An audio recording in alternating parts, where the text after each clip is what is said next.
Hello and welcome to SLP Full Disclosure. I am your host, Jennifer Martin, and joining me today is somebody that we've kind of come full circle with because she was actually one of our very first guests, over 70 episodes ago. So this is a very cool experience, and I get her in person, so it's even better. Today I'm going to be speaking with Julie Irwin, and let me tell you a little bit about her, and then we can get started. Julie is an SLP originally from New Jersey who enjoys hiking, traveling, laughing, and she's very good at that, and spending time with loved ones. Julie has been a clinician for the last 6 years, starting the first few years of her career as a travel SLP and transitioning to a teletherapy role when COVID began. She has traveled to 48 states and 24 countries with aspirations of continuing her travels anywhere and everywhere. She has worked in a variety of settings, including EI, preschool, elementary school, high school, hospitals, acute, rehab, and skilled nursing. She is now living in Colorado with her boyfriend and their dog, both of whom came to her through travel contracts. So welcome, Julie. Thank you. I'm happy to be here. Oh my gosh, this is, I said I'm in the presence of greatness, and I meant it because I haven't seen you in person in so long, and to get to actually see you and have you as a guest again is so cool. I am very honored to be here, and I'm sad that I'm without my first podcast guest, but I'm happy to be holding down the fort for the both of us. Yes, shout out to Kurt because yes, and if you did not listen to that, listeners, I think it's episode 2 or 3, but Kurt and Julie, dynamic duo. I was just telling her that I listened to it again. It's still just as good. So you all, if this SLP thing doesn't work out, take your show on the road, the two of you. We always say, why aren't we famous yet? So that's what you are. I don't know. Do I not count? Yes, you do. This is our kids thing for now. Yes. Well, I know that first time you came on, it was to talk a little bit more about just, your journey as a travel therapist, as you and Kurt had many adventures. And now it's kind of interesting that we are going to be talking about now how you've moved into the world of teletherapy, which I was thinking about when we first filmed, recorded, I guess, together. It was that would have probably never even been something you were even contemplating. No, it was never on my radar, and I honestly think if COVID didn't happen, it still wouldn't have been an avenue that I went down. But I'm super glad I found it because it's something I want to keep in my back pocket the rest of my career, and I'm glad I was able to dive in when I did and kind of keep the ball rolling. I have a love-hate relationship with it, but more love than hate for sure. Yes, and we want to know all about that because it really is, I think, the purpose of what we want to, really do with this episode is so many people are in that same position where they're, for many reasons, they want to work remote. And it is a shift. I think it's easy to think how hard could it be? I'm doing it on site and now I can do it virtually, but there are some things to take into consideration as you know all too well. And I remember going to the nursing home every day or going to a school every day and taking travel contracts because I was like, wow, I can't do this 52 weeks a year. I need breaks to keep myself fresh, to keep myself motivated, to kind of get the work-life balance I needed. And I would look at my friends who had remote jobs and opportunities, and I was jealous. I was like, speech could never be like that. And it wasn't on my radar. And then when March 13th hit, my school that I was at was like, okay, starting Monday, everything's online, continue your services as they're written in the IEPs. And I had a week of panic, but once I jumped into it, I fell in love with the ability to work from home and also what it meant for carryover and just child and patient progress in the long run. It was really amazing, and it was a blessing in disguise. At first the stress, and then came the beauty later. But I really am glad it worked out that way. Yeah, I think we all learned a lot during that time. Some just by choice, some not. So let's take a step back and just tell us a little bit about your professional journey and even just how you ended up now as a teletherapist. Okay, so I started when I went to grad school, and I think I talked about this in my first episode. I was so certain that I only wanted to work with adults and only wanted to work in medical settings. And I really thrived in grad school. I got all my medical externships done, and I couldn't find a job. And I know I was in the New York City area, and there's just so much supply there, and the demand's not as high because those roles are filled. But I started looking elsewhere, and when a travel contract came up in Olympia, Washington, I looked to my best friend who just finished grad school with me, and I was like, Kurt, if you go, I go. And our recruiter at this company, now it's AMN, found us a job where we both could work in the same school system. And even then I was like, this is going to be temporary. I have no desire to work in schools. And I had such a snooty attitude about it. And once I started doing it, I loved it. And as more travel contracts came available, most of them were schools. And I didn't feel the pull to go back to medical. I kind of enjoyed it. I liked that I could still switch settings and populations within that field. So, like I said, I've done preschool and I've done high school, and in between I've done a significant support needs room, which is a medically based school where all my kids had trachs or were wheelchair bound. Everyone used AAC. So there's been so much diversity within that, even though it was just still under that label of schools. So I liked that variety, that ability to change. And when COVID hit and I had to go remotely, I kind of realized that in and of itself was another variety of this practice that I could start to take as a skill and setting that I wanted to work in. It was really challenging at first, and then I wound up loving it, especially because at the time I was in that significant support needs school. So even though I was working with these students every day for continuous hours at school, teaching them how to use their AAC devices, their parents weren't at school, so they only got that help when they were in speech. Now, when they were home with their parents who were involved in the sessions, their parents were learning how to utilize the devices, and then we're incorporating it 7 days a week into their practice. And these kids went from being high schoolers who maybe could say hi on their device to having full conversations with people because it started becoming a daily practice instead of a 30-minute session. So that kind of showed me the magic of teletherapy. And when I would have like someone cancel and I could do my laundry or run my dishwasher, I realized, wow, I could have a lot more work-life balance with this kind of lifestyle, taking away the commute, adding in some chores during the day when people weren't showing up, and it kind of wound up being exactly what I needed and allowing me the flexibility that my life required at the time. And it's something that I don't think I'll fully get rid of. Like right now I dropped down to 3 days a week so that I could go back into the medical world 2 days and kind of get the best of both worlds. And it's really nice that you can have that kind of flexibility and dictate what you want.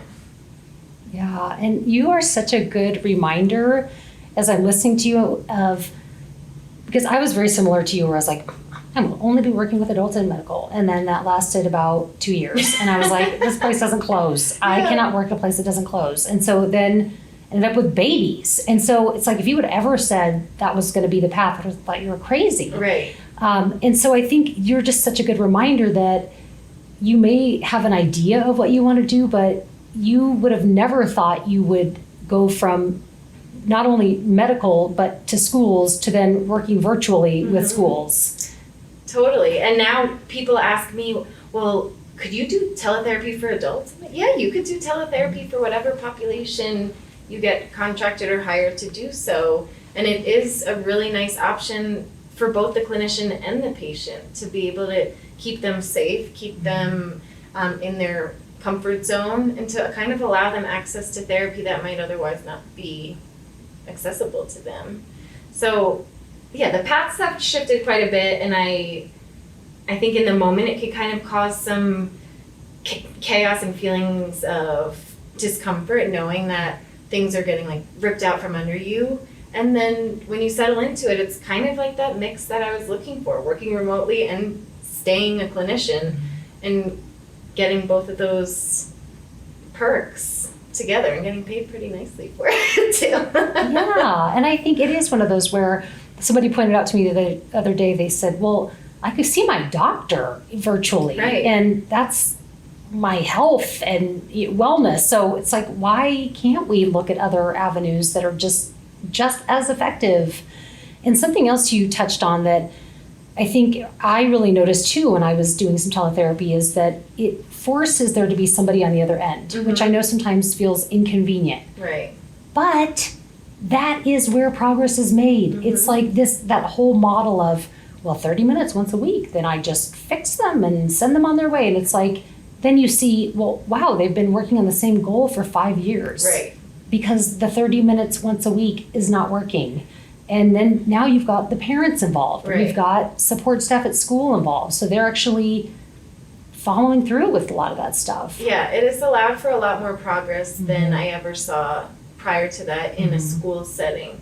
And I think what it also allowed is for me to establish such great rapport with the families that I literally last year, in the entire school year, it's my 3rd year in the same school as a teletherapist, had less than 20 absences for the entire school year. Because parents were like, I see what you're doing, I see what it's doing for my child, I see that they enjoy it, I understand the benefit, and I'm going to hold them accountable too. And it really upped the ante of what therapy can do when you have both parties involved and participating. Yeah, and just actually then being able to work on those things more than that one time a week. Right. My favorite was I had a para and she was wonderful, and it was a very small rural community. And she said, well, I never even knew what you all did. Like you just took them and then brought them back. And she said, this seems, and then this, I was, like, oh yeah, feeling pretty, oh, look at me, the speech pathologist. And then she said, well, this seems fun. Like, did you just have to get a certificate? Oh, yeah. And I was like, I wish if I could have screenshot my face at that moment. I was like, no, I'm still paying off my student loans. But thanks for asking. Yeah, and I think that is exactly the attitude that made me not want to work in schools. My mom was a teacher, my sister's a teacher, so many people in my family and friend circle are teachers, and they're like, oh, speech hardly comes for the kids, and when they come, they're just playing Candyland, and I'm like, yeah, screw that. I'm not going to play Candyland. I'm going to help people with brain injury. And now I'm like, okay, Candyland's the best. And I could do a whole lot of work while I'm playing Candyland. You're like, challenge me. Yeah. Ask me what I'm accomplishing here with Candyland. And my kids know they have to get 100 targets of whatever they're working on to earn a game. I'm such a drill sergeant, and not necessarily in the term of drill with speech pathology, but know your expectations. I don't care if you're 4 or 14, we're going to have an agreement here, and you don't just get something, you have to earn it. And I think that's created a mutual respect between me and my students of, okay, I want to earn the fun part, so let me put the work in. And it was awesome. Today was my first day of school with my kids, and at the end of the getting to know you or saying hi again activity, it was like, what were your speech goals and what do you want to work on this year? And all but one of them knew exactly what their goals were. And the one other kid was like, my goal is to play more games this year. And I'm like, okay. He's like, oh, you don't want my personal goal? Oh, okay. But the rest of them did. So they kind of know the benefit. They know why they're there. And I think that's so important. Yes. And it was also the fact that I started with them while they were at home. So their parents got to remind them why they were doing this. Yeah. Well, and I think it does give us a little bit more credibility where it is like, when we just like, I'm taking them and they're reading about, I don't know what they do, but it's actually where you can see there's a lot more skill involved than, playing games all day. Totally. So. And I think where that's great and not so great is I've loved my collaboration with my parents and even my paraprofessional. Yeah. But I don't know if the audience knows this, but as a teletherapist, if you're in the schools, you actually need an assistant to go and get your child to set them up in front of the computer. And that person is such an integral part of therapy. And if they're late, then minutes are underserved and the IEP minutes are now in question or have to be made up. Or if they don't understand the seriousness of it, they're playing a movie in the background or playing on their phone and interfering. So that's taken me a lot of time to kind of set my boundaries with them, who are adults and who don't really understand. And it's just taught me that we need to really educate them as a member of the team, because they are. The therapy can't function without them. Yeah. And I luckily am blessed with such a good one this year, but I've had not so great ones in the past, and it can make or break it. I think that is an element that on days, like at the end of the school year last year, I had a girl who every day had car trouble, 5 days a week. And I'm like, okay, can I pay to get your car fixed? Because what needs to be fixed on the car? We can't have 6 weeks of car trouble. Yeah. And that just interfered with my schedule. And anyone who knows me knows how anal I am. And I take on as many kids as I can. And I make sure their minutes are met every month. And if they're not, I make sure to see them by the end of the month, so that all my columns in my Excel spreadsheet are green. Everyone's minutes are met. There's no question of being underserved. And the para plays a huge role in that. So that can be a blessing or a curse. And that is one thing that took my therapy power kind of a little bit out of my hands. I always prided myself on what I was capable of, and I knew my therapy was good. I knew my intentions were good. But when there's a middleman, it kind of skews that, and I had to let go of a little power while trying to also harness some control, and that was a little tricky for me in the beginning. Yes, and you touch on something that I think you're exactly right. I tell all of our teletherapists, this person is an extension of you, and it needs to be a well-oiled machine. And so let's talk about then, because it sounds like this, you could decide which category to put this in, but just thinking about the pros and cons of doing teletherapy, it sounds like, for you personally, maybe one of the pros is having a really great support person. The cons is that if you don't, and also that you just, so much of it is out of your hands. Right. That person, how they do things, if it's different than you, it can be challenging. And there are so many pros and cons, and that one, it could fall in either category. Yeah. You're completely right. But when I think about the pros, the first one immediately being flexibility. As you know, and a lot of people know, my dad was super sick over the last few years, and being a teletherapist allowed me to work for California and leave my home in Colorado to be with my dad in New Jersey through the end of his cancer battle and after his death. So I did not have to take off work. I did not need a leave of absence. I was able to continue my job and function as well as I could function, but as a therapist, from the comfort of my parents' home, helping him in the morning and at night, and being able to do my job in the middle. And that was a blessing that I will count 1,000,000 times over for the rest of my life. Had I had any other type of job, I would have had to leave it, because there was no question I was going to go home, regardless of what my work situation was. So that was huge. Another one, you don't have to commute. When gas prices went crazy and everyone was complaining, I'm like, I think I filled my gas tank once in the last 2 months. And that was nice. I know some people do enjoy a commute. I know now that I'm back at the hospital 2 days a week, I kind of do like listening to podcasts or listening to music or singing or doing something to pass the time. But to be able to sleep in, get your 8 hours, have a morning routine. I walk my dog every morning before work. I get to make a nice breakfast. I'm not grabbing a protein bar or making a shake that spills all over my outfit on my way to work. Like I said, if there's a student absent or there's an assembly or something's going on, I can be like, all right, let me throw the laundry in and do some billing while that happens. And also just getting to really know your school better. The teachers are more involved because I do a lot of check-ins with them. The para is really involved, and she's built such good rapport with my students. It now seems to be a fun place to go instead of for my older kids, speech. It's I get to play a computer game while I do speech. I get to do something that's exciting for me as a modern age child who loves technology. I also just think there's a lot of online materials out there that you can rack up for free. When I worked in schools, I was buying materials all the time and spending a ton of money.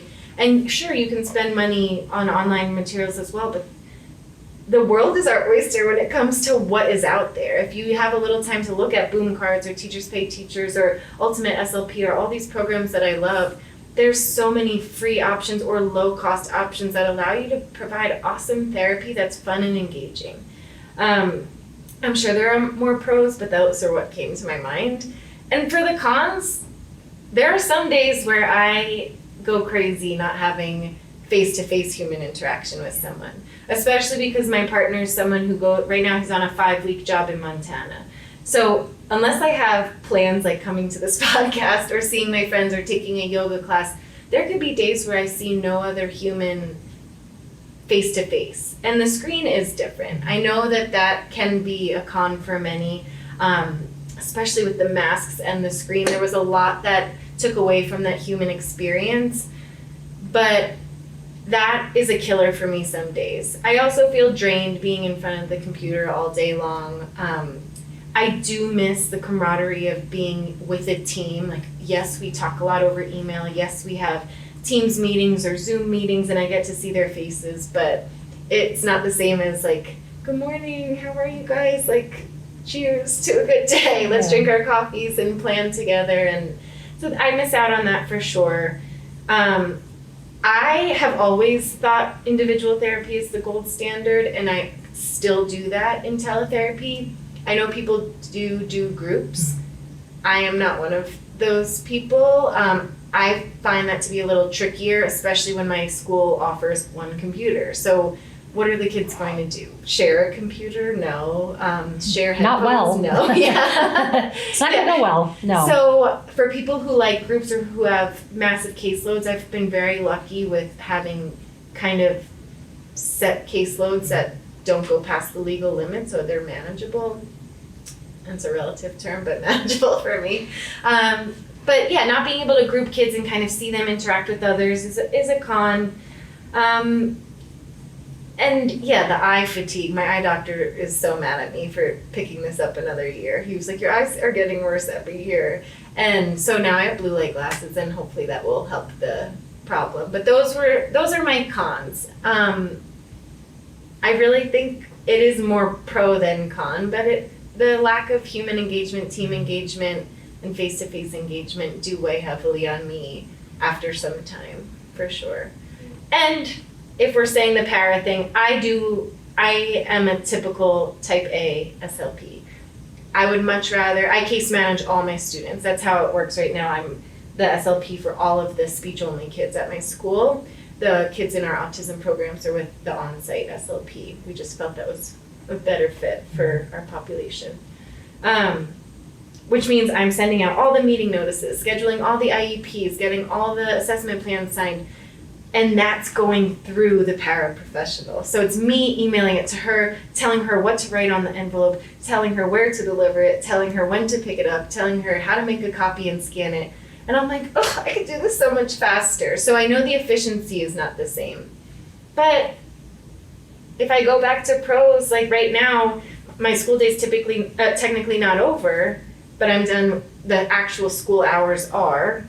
And so tonight I can go home and do my billing from the comfort of my couch, watching last night's episode of The Bachelorette, and just enjoying being able to split up my day a little bit more. I am so on for those 6 hours of the school day, but the other 2 hours I have kind of, if I don't have an IEP planned, to get my paperwork done later and in a comfortable setting or in my pajamas, and that's really nice for me. I like being able to have a little bit of time to go for a walk in between. And yeah, I'll always hit my hours, but it's nice to not have to have them back to back all the time. Yeah, just to feel like you're not being micromanaged Right. to a certain extent. And I mean, so many of the things you touched on, I hear all the time, but I think there are some things that people don't take into consideration, like you said, the not being around people. And so I actually ask in interviews, how do you do being alone most of the day? I mean, is that going to be something that's tricky for you? Because I think it's something that people don't really think about until they're in that situation. And it's hard. And so I've found that now that people are used to this type of work more, I'll hear often, oh yeah, but I always like have a certain, things set up where I know I'm going to go meet somebody for lunch, or I have dinner plans, or I have this activity. And then they've said, but then I actually have like time and energy to do it.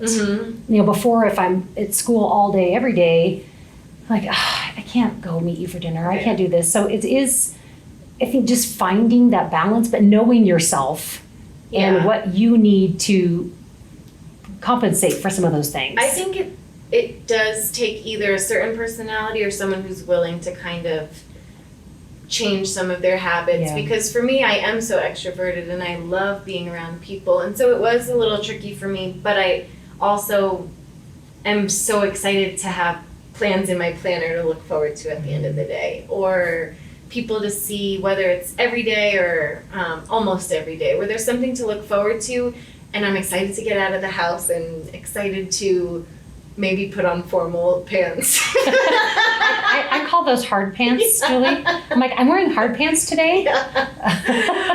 AKA jeans. Yep. It is a nice fine line that you kind of have to toggle with in the beginning until you get into your groove. Yeah. Now I'm in my comfort zone, but for a while I was sad, and COVID obviously added to that, being isolated from people anyway. Yeah. But then to just like have the kids so close but so far, or your coworkers so close but so far, they're over the screen, but you're like, oh, I miss hugging people, or I miss just being around others. And I know another I'm sure most people's homes are bigger than ours, but we live in a studio.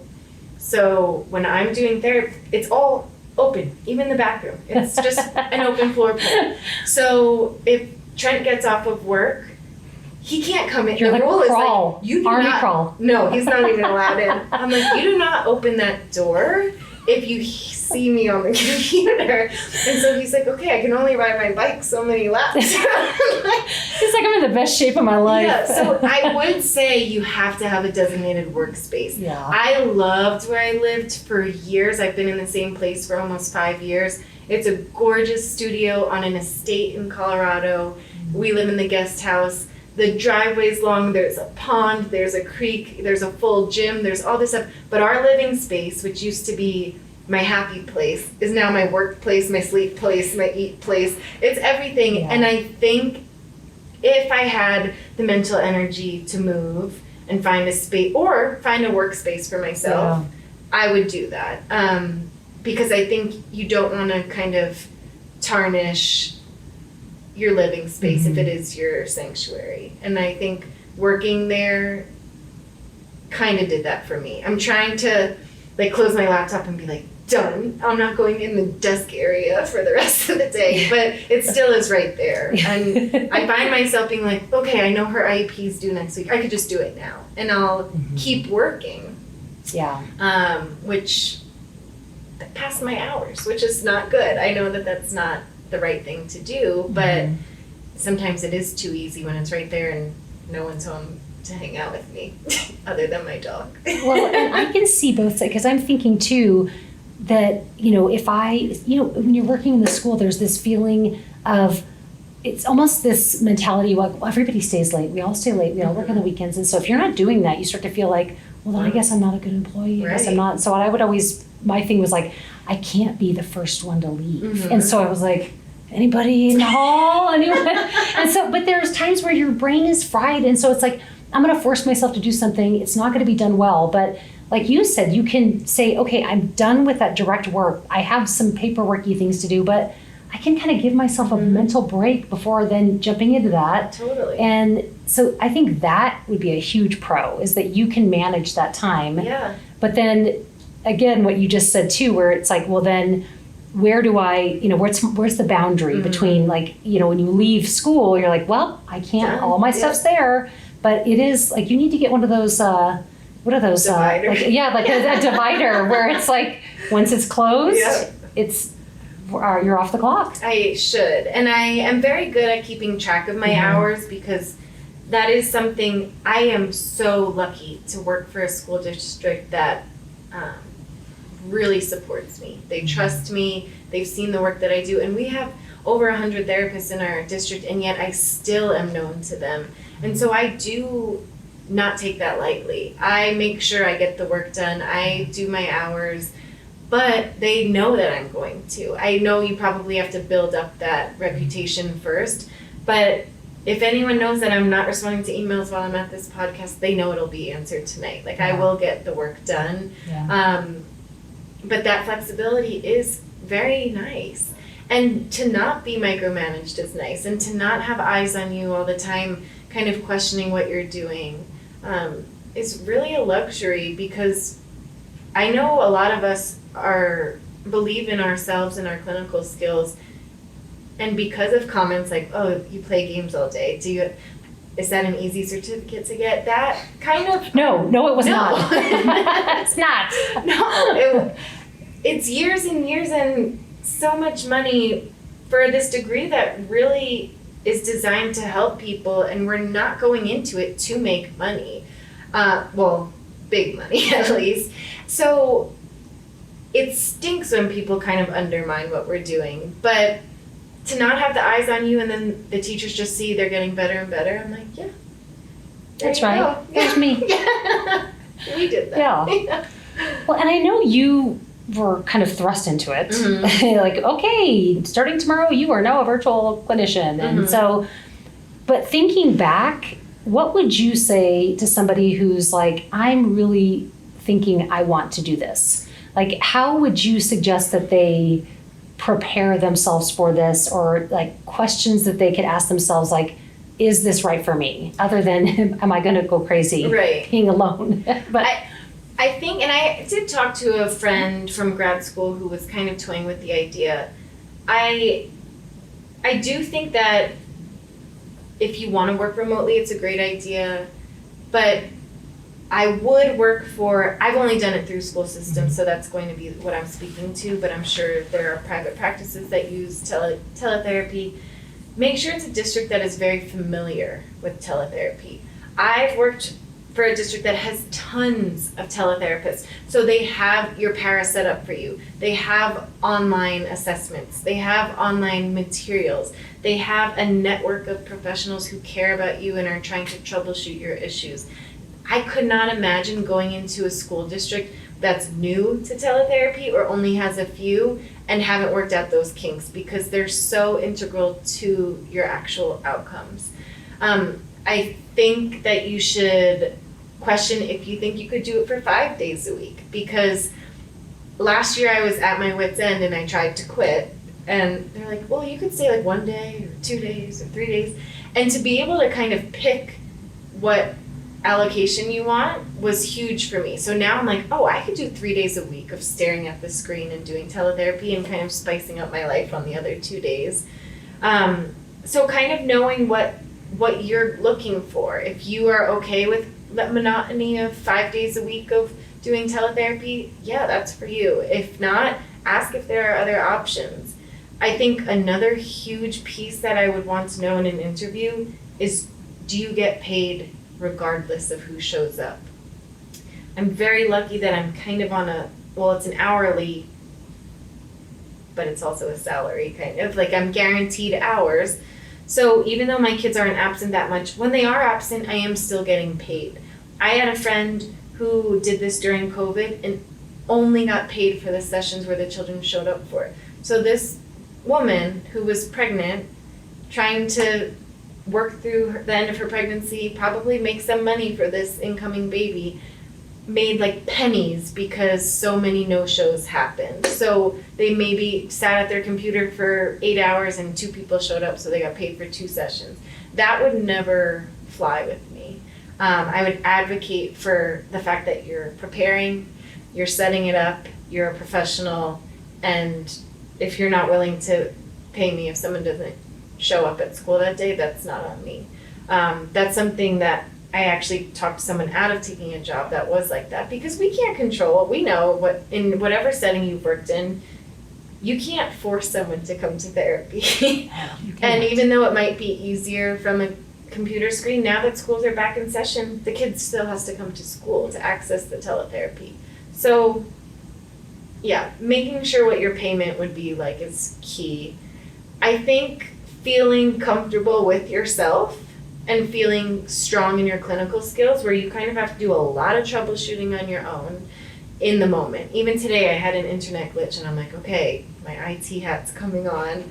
How do we do this? And I'm texting my para like, connect to this hotspot and do this. And I'm like, who am I? Like, look at me. Yeah. But you're not at a school who you have an IT person right there who can help you, or you don't have a coworker who might know where the record form to the Goldman for Stone. Like there's a lot of organization you need and a lot of hats you need to wear. And you have to be willing to kind of embrace all of those roles because it is just you. There is a team behind the scenes, but when you're on, it's only you. I think being flexible is huge in this field because there are so many things out of our control when it comes to the internet or when it comes to who your assistant is, or when it comes to like, is there a fire drill or an earthquake drill and you have no idea what's happening, you just see the screen go black. It's scary. Like there's a lot that could I didn't think about that. Yeah, that I feel like sometimes you get kind of left out on the messages from school. Like you are part of the school, but maybe you're not invited to the end of year functions because they don't really know you. And because I've been at this school for 3 years, I have great relationships with all the teachers. But the first year I remember being like, not one person knows me and not one person cares what I'm going through and not one person's on my team. Yeah. And that was hard. So if you can kind of be flexible and go with the flow, I think it's for you, but you also have to be so organized and willing to kind of roll with the punches. I know that's in most settings, but when it's just you, there's a lot of punches you might have to roll with. Yeah, and I used to think too, oh, well, you know, being tech savvy and having those skills, that's the number one thing that would make you good at this. And I, like now that's towards the bottom and everything else you just said is at the top. I'm like, you have to be, the one thing I feel is critical thinker. You have to be able to like, okay, what happened? What steps do I need to take? And you have to be able to do that because you're right, it is you. You don't have someone down the hall that you can go to and say, help. Right. So I think you really hit the nail on the head. The problem solver, flexible, you just got to be able to roll with it because things will happen. And if that thing is going to ruin your day, you're going to have a lot of bad days. Right. Because it's just so much is out of your control. And I want to touch on your tech savvy point because during COVID I would see people I went to grad school with. I'm not your typical clinician. Like I'm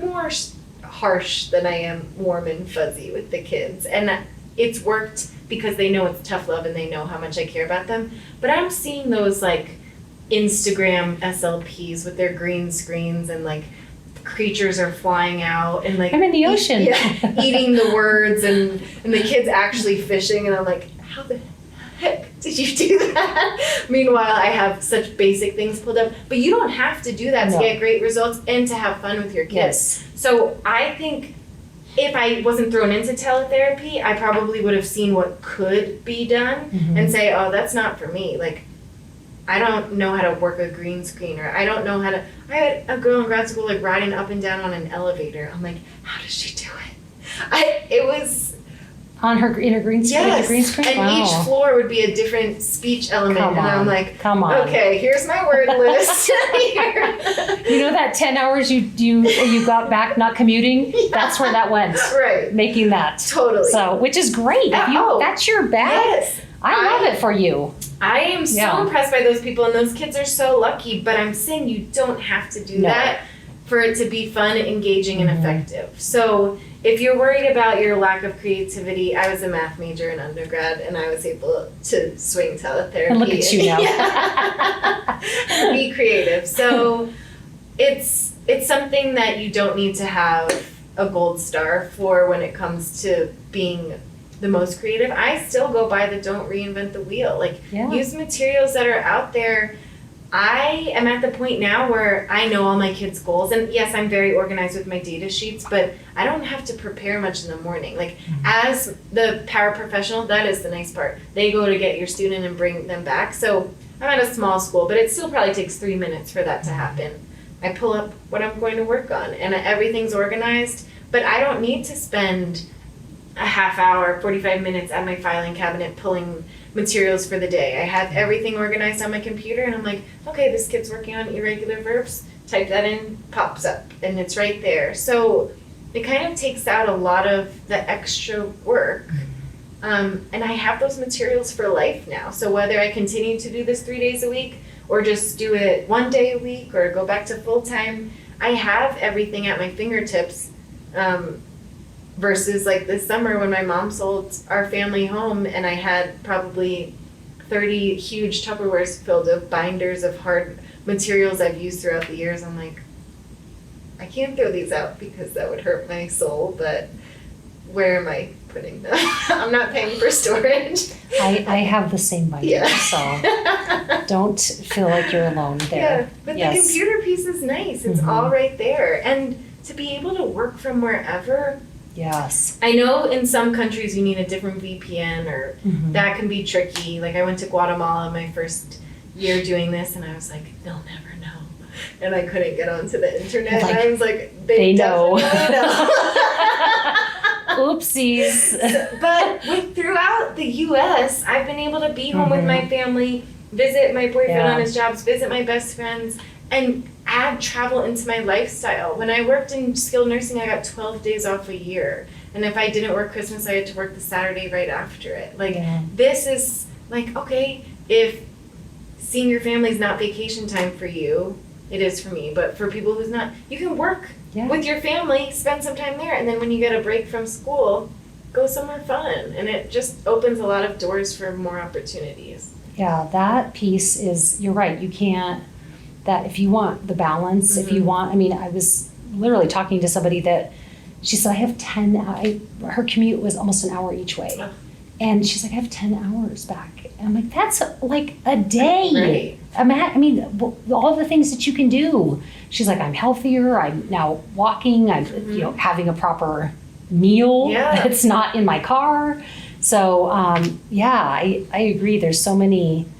So what, and another thing I wanted that you said that I love so much is you, instead of like, oh great, now this kid loves trains, now I gotta go get all this stuff. It's like whatever it is, it's instant and at your fingertips. Right. So it's like that motivation piece. Yeah. I found that to be so huge because it would be like some random thing that they were very motivated by. I was like, I got that right here. Exactly. Versus like, oh gosh, where am I going to find that? And I think even today when I was doing this back to school activity and a kid was telling me about a movie I hadn't heard of or a character I hadn't heard of, and I just type it in, I'm like, is this that person? Yeah, how'd you find that? Like, it's so cool that we can validate what they're talking about instead of being like, yeah, I think I heard that once. Like, you can actually engage with them a lot more. And I have a 6th grader who last year threw fits and would tell my parrot to F off, and he would go tell her to go die, and he would go hide in the bathroom because he felt so upset about getting isolated and pulled out when he was one of the only 5th graders getting speech. This year he's a 6th grader and I'm like rocking in my chair being like, I wonder how it's going. I wonder how it's going, because she had to go get him. And he came in and I know he loves the 49ers, so I had some clips pulled up. And he was like, did you know I met the 49ers this summer? I went to training camp and he was so thrilled to be there. And we watched clips and he summarized them and we were labeling things and doing therapy with something so fun for him. Yeah. And he was like, okay, so I'll come on my own now. What's my day and time? I'm like, Tuesdays at 1. He's like, okay, I'll be here Tuesdays at 12:59. I'm like, that's what I like to hear. That's awesome. You're like, yes. And that's the gift of teletherapy. Yeah. Like, if I just showed him a football worksheet, I don't think that would have been as engaging or motivating for him. So it was a nice start to the year, for sure. Worksheets are so 1990. Yeah. 2000. So... And you kind of touched on this, like, if somebody's considering, if they ask themselves, can I be organized? Can I be a critical thinker? And I think what you said was so important, because I remember feeling like even as an on-site clinician, I was never one of those that was making these incredible things and developing these crafts and activities. And I felt really like, gosh, I'm failing at this. And now I realized, no, I was having a great time and being just as effective. And that just wasn't for me. And I think the exact same thing with virtual. You don't have to have every bell and whistle and make this, this presentation worthy session every time. It's like, you don't have to do that. It's about connecting and finding something that you can connect on to address the goals. Yeah. So I think that's a great reminder. So, and something else too that, so you need to be organized. You need to know kind of if you, what is your tolerance for being alone, and what are you, how is that going to work for you? Do you have a space that's appropriate and that you can do therapy? Right. And one of the things too is that just you touched on it. I think it's really important because there are so many different companies now, and just to kind of figure out what are some of those questions and things that people should be asking, because I know that just like you, I hear of these clinicians, it's like, what do you mean you're not getting paid for indirect time? Right. Like that's half of what your job is. So that's so silly. That shouldn't even be allowed. So what are some things that you can think of just from your learning through this that you would recommend that somebody ask? I think first and foremost, caseload size is important. Is it feasible for you to schedule all of these sessions, have a paraprofessional be responsible for getting students to all these sessions? When it's in your hands, it's easier to group kids or kind of grab one, grab the next. But when you're relying on someone else, it has to be practical. You can't make them exactly back to back to back and expect all their minutes to be met. So knowing caseload size is huge. Knowing what materials you will have access to is huge, because even though I'm contracted through AMN and I love AMN, there are days where I'm like, why can't I just be doing this for myself and taking the whole check for myself? And then I'm like, okay, well, the online assessment tool would cost a lot of money, and the subscriptions would cost a lot of money, and the resources and the professionals and the team who help me, there's so many things that play into it. So if you need to be responsible for getting all those things on your own, that's a pretty hefty cost. So I'd want to know either if you get a stipend towards those things or if you have access to them through your district or through your company. I think being paid for the full day is important, whether it's a day that you are treating all day long, like today having 13 back-to-back sessions. I had all of those. I want to get paid the same amount, even though it feels like I should get paid more on a day like this. Then on Thursdays, when half my day is scheduled for evaluations and paperwork, because I might not have an eval this Thursday, but I'll have billing from the whole week to do, and I want to be compensated for a part of my job. The therapy is huge, but you also have to write the IEPs and write the evals and do the billing and plan for your sessions, and all of that is what is required to make our job work. So I would want to be paid for the whole time. I think just knowing how communication works with your company and your school is important. Will you have good lines of communication between the district and yourself, or at least the district and your company, so you can have answers right away versus being lost? I think an orientation is super important. I think maybe having a few days before the school year starts to gather some materials, if you can start before the first day of school, so you're not thrown in and flustered. And just kind of if they provide a laptop or not. I know my district doesn't, so I asked to get at least a stipend towards a laptop that I could designate for my job, and I was granted that, which I was super lucky and happy about. But there's a lot of additional costs that you want to make sure are covered, or at least provided for you, because it is a whole different avenue. When you're out of school, you have access to the tangible tests. Those tests are now online through many different programs. We use Q Global, Q Interactive, and you have to make sure that those are accessible to you. I also think it's important that you ask what your space is like. I think a lot of times people don't know what teletherapy entails, so they put me in a room with 2 other SLPs who are doing sessions, and my kids are in there with their headphones on, and so yeah, the kid is fine, but I'm hearing all the sessions and it's reverberating because it's through headphones. Yeah, that's a great reminder. Knowing what your space is going to be is super important. And yeah, I think that kind of, those are the main points, and you can tailor things as it goes on, but that's something I'd want to know really up front, and then the rest can work itself out, and you can kind of tailor it to how you want to provide your treatment and how you want to schedule your day. That's another thing, how much flexibility you have and how much autonomy you have. Are they going to tell you, you need to see this many students a day, or can I make my own schedule? I love having an eval block in the middle of my week to kind of break things up if I don't have an evaluation, to have paperwork in the middle of the day and not have to do it all at night or not have to do it early in the morning. So just kind of knowing your role and your independence in this role.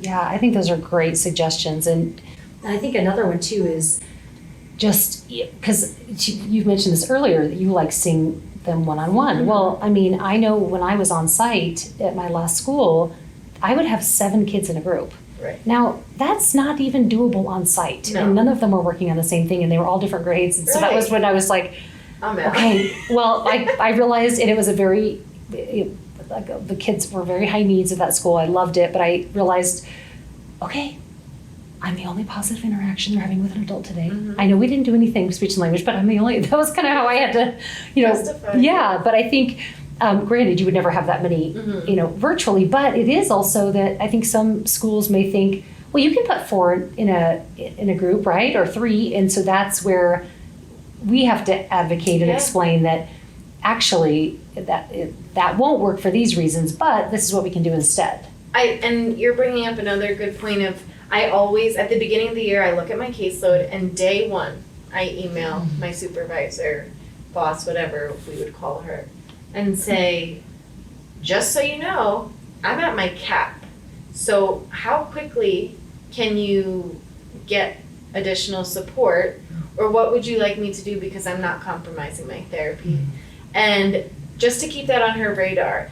So maybe asking whoever's hiring you, is there opportunity for additional help as the needs increase? Because day 1, I only have, I'm only 3 days a week, but last year I think I started at like 48 kids in September, and I finished with 71. That's how many kids were added to my caseload by the end of the year. So that's a huge difference. And luckily we were able to recruit an SLPA for one day who was able to take some of my twice a week kids. So I still had my eyes on them, but she still got to take 10 sessions away from me, which was awesome, because I wouldn't have survived if we didn't get that help. So knowing if it's like a hard and fast position with no opportunity for additional help, or if there is that chance, because sometimes you'll need it. Yeah, I don't know if anybody whose caseload has gone down. Yeah. I mean, it's not like, well, half my caseload's gone. Right. It's like, no, it always goes up. So yeah, I think or that's if a great someone moves, question. you're like, yes, and then 2 more come in the next day, and you're like, okay. Well, yeah, it's like 2 move, and then they say, we just had a family of 10 move in. They all have IEPs. Like, oh, good. Okay, so one more question and then I want to do a fun little lightning round of questions with you. But so if you have a friend or somebody that you know that says, oh my gosh, Julie, I'm just really feeling like I need a change. I'm feeling like maybe I want to work remotely. And what do you think? What's your advice for me, Julie? I'd say go for it. I think that this avenue of teletherapy has opened so many possibilities for increased work-life balance, for increased clinical skills, because you're learning how to be a better clinician, whether it's in the speech and language avenue or literally in the executive functioning realm for yourself. Like, how am I going to organize and plan and do all of this? And you're building a repertoire of activities and things for you to use here going forward. You can kind of feel like your own boss some days. There's obviously hard and fast rules you have to abide by, but you can make your own schedule and finish your work when you're drinking coffee super early before work, or when you're relaxing with a different drink at night. A hot tea. Yeah, a hot tea. And I think that there's just so much flexibility and room for growth, and it's just a different way to see our field and experience something that could feel so different and kind of rejuvenate your passion for the field, your love of creating and fostering change and growth in whichever population you're working with, and just realizing that you can kind of have more control over your life and your career than maybe you thought possible before. So it's something I would recommend for anyone. And if you don't like it, like in any job, you can leave. And the best way to do that is work for a contract company that these positions aren't forever. Yeah. It's crazy that I'm on year 3 of the same school. That's not typical for a contract agency, I'm sure. But if you try it out for a year, or maybe there's a maternity leave that you have to cover, give it a shot. And if you hate it, leave it. But at least add one more thing to your repertoire of what you're good or not so good at. I'm continuously trying to narrow down and find my area of comfort in this field. I can be a snob and say I've been good at in all the settings I've been at, but I haven't really loved all the settings I've been in.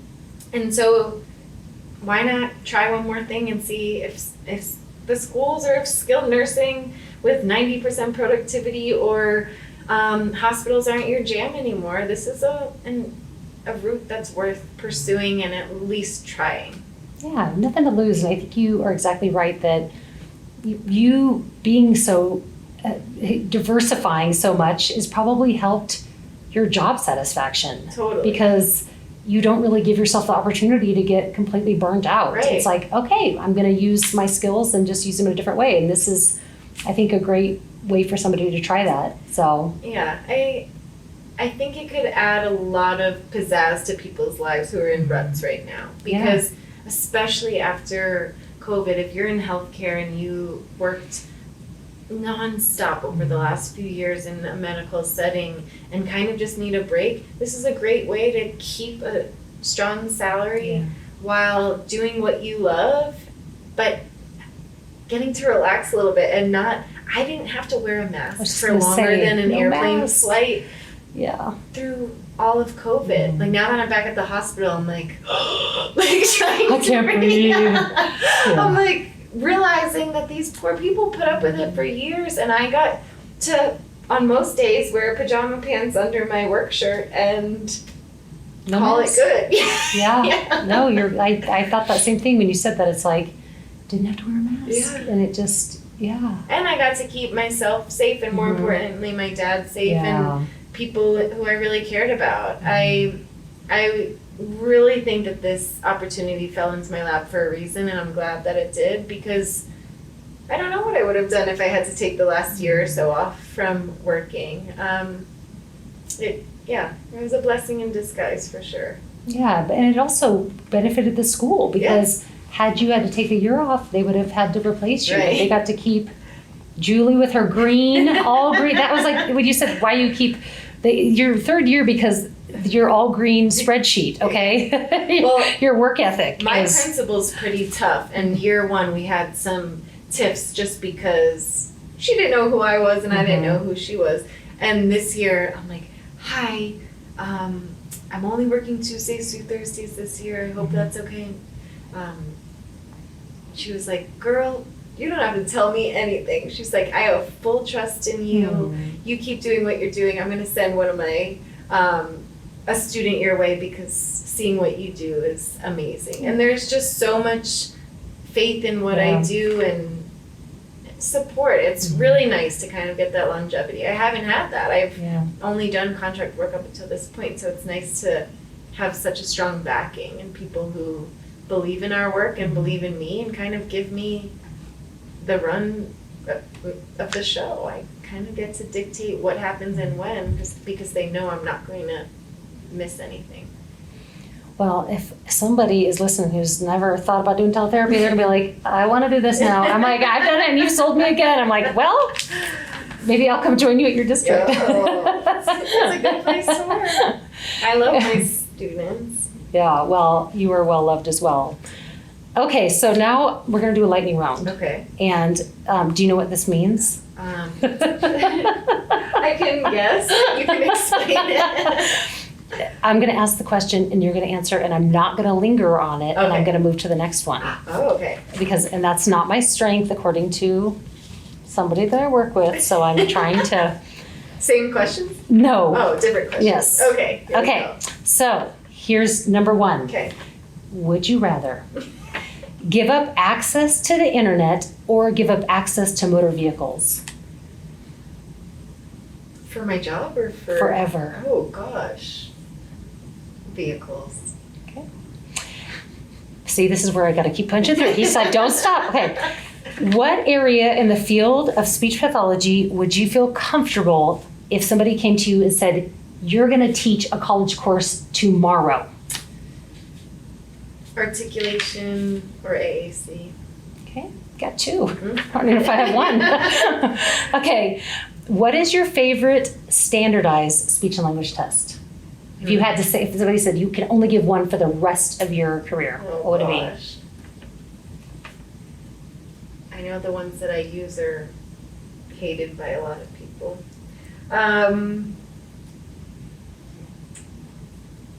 The self, I guess. People hate it. I know. Ooh, boo. Okay. Okay, would you rather be able to converse with animals or have lifelong fluency in every human language? Animals. 100%. Okay, last, what's next for you professionally?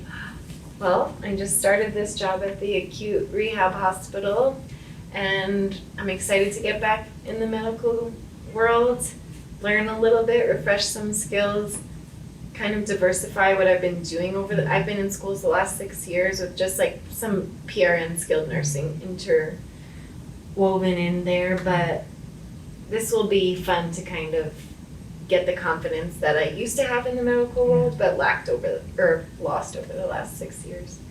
You're going to be so well-rounded. Ugh. I mean, you already are, but even Thanks. just more so. I got asked to teach a college course. That would be my favorite thing to do, but it was back on the East Coast, and it was an in-person gig. But one day, I was going to say, maybe that's next. yeah, that will be the goal ultimately. Well, when you do, you tell me, and I'll sign up for that class. Because I'm sure it's going to be good, whatever it is. Oh, this one was just going to be phonetics, and it would have been so fun. But we'll see. Maybe something better will come up down the line. If anyone's listening, Yeah, Julie is give me a available. teaching job. Yes, we will have her and your Instagram and your contact information, because you just have a lot of entertaining, wonderful photos on there as well. And thank you so much, Julie. I love any time I get with you, and this was great, and I appreciate all of your insight. Oh, my pleasure. Thanks for having me, and I hope I sold some people on the world of teletherapy, because it's definitely brought a lot of good to my life, and it's something that I don't see myself getting rid of. So I think while I was just at the point of feeling a little burnt out in this career and wanting something different, this was the exact thing that I needed. So maybe that'll resonate with someone listening. I know it will. Thank you. And that wraps up this episode. Thank you for tuning into SLP Full Disclosure. For more information about this episode, check out the show notes on our website at medtravelers.com/SLP Full Disclosure. And don't forget to leave us a review and subscribe so you never miss a guest. Are you interested in becoming a travel SLP? Visit medtravelers.com to learn more and explore the exciting opportunities we offer at top-level facilities across the country. Also, a special thanks to Jonathan Cary for producing this episode and Aidan Dykes for the music and editing. And as always, this episode was powered by Med Travelers. See you next time.